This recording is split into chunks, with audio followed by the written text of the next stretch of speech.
જય શ્રી કૃષ્ણ, રાધે રાધે, શુભ સવાર.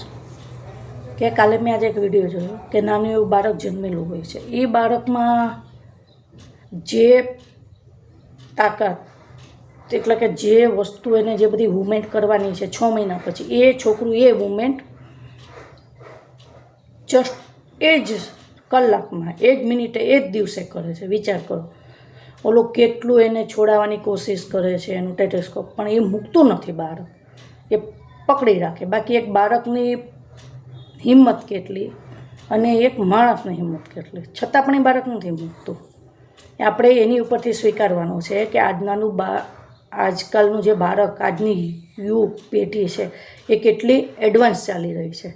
જે આપણે 50-100 વર્ષે નથી કરી રહ્યા ને, એ લોકો અમુક સમયમાં કરી બતાવે છે. આપણી પાસે પહેલાં આપણને લોકો ઘરમાંથી જવા ન દેતા, કે પ્લસ આપણી પાસે એટલું એજ્યુકેશન નહોતું, કાંઈ જ નહોતું. એટલે આપણું ત્યાં અટકી ગયા. આજકાલના જે છોકરા છે ને, એ લોકોનું ભવિષ્ય કેવું ઉજ્જવળ છે. એ લોકોને તક બી મળે છે, એ લોકોમાં હિંમત છે, સાહસ છે, બધું જ છે. આપણે એમ કહીએ કે આપણા છોકરા આપણને ગાંઠતા નથી. મેરેજ પણ આપણે કયો ત્યાં કરતા નથી. આપણે કહીએ આ ફિલ્ડમાં જાઓ, આ ભણો, તો એને ભણવું નથી. એને જે કરવું છે એ જ કરે છે. પણ એ પણ એની જગ્યાએ રાઈટ છે. જિંદગી એની છે, એને ફ્યુચરમાં આગળ વધવું છે, જે કરે તે પણ કરશે એના માટે બેસ્ટ.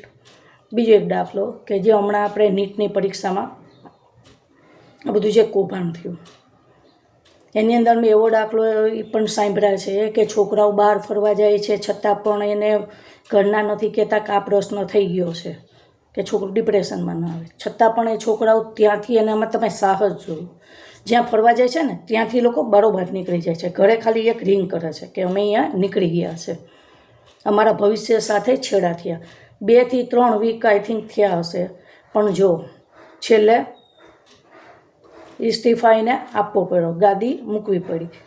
આપણે જે સિસ્ટમ સામે બોલી નથી શકતા, કંઈ કરી નથી શકતા, અવાજ નથી કાઢી શકતા, એ લોકોએ એવા ફની વિડીયો પણ આપણે એ લોકોએ ઉતાર્યા. એ લોકો પાસે ગેસ છોડવામાં આવ્યો, પાણીના ફુવારા, લાઠીચાર્જ, શું નથી કર્યું. છતાં પણ એ લોકોમાં એટલી હિંમત ને સાહસ કે એ લોકોએ આમ ટેન્શન લીધા વગર એકદમ આમ એન્જોય કરીને, પાર્ટી કરીને, ફની વિડીયો બનાવીને પણ જે લોકોએ સાહસ દેખાડ્યું છે ને, આજકાલના છોકરાની હિંમતને સલામ છે.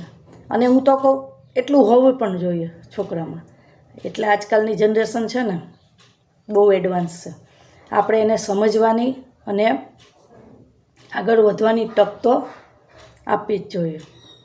જે માણસ, જે છોકરાઓ, જે નાની બધા એજના છે, એ લોકો જો એની સાથે છેડા થાય તો આટલું એ લોકો સાહસ કરે, તો એ લોકો આગળ શું ન કરી શકે. એ તો આપણે ખાલી વિચારવાનું રહ્યું. રાધે રાધે.